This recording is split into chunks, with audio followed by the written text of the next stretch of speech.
حمزہ ایک چھوٹا سا لڑکا تھا جو اپنے ابو کے ساتھ مسجد جانا پسند کرتا تھا۔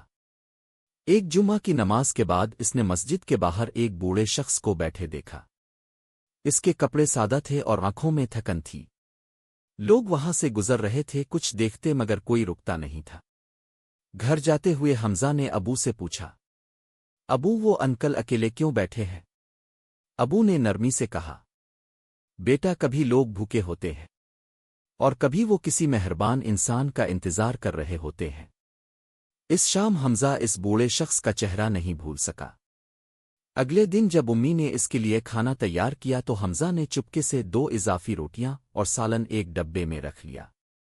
اسکول کے بعد وہ سیدھا مسجد گیا۔ بوڑھا شخص ابھی بھی وہیں بیٹھا تھا۔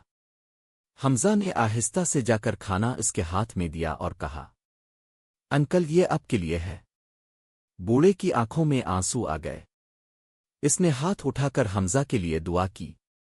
اسی دن حمزہ کو سمجھ آیا، بھوکے کو کھانا کھلانا صرف نیکی نہیں، بلکہ اللہ کو بہت پسند آنے والا صدقہ ہے۔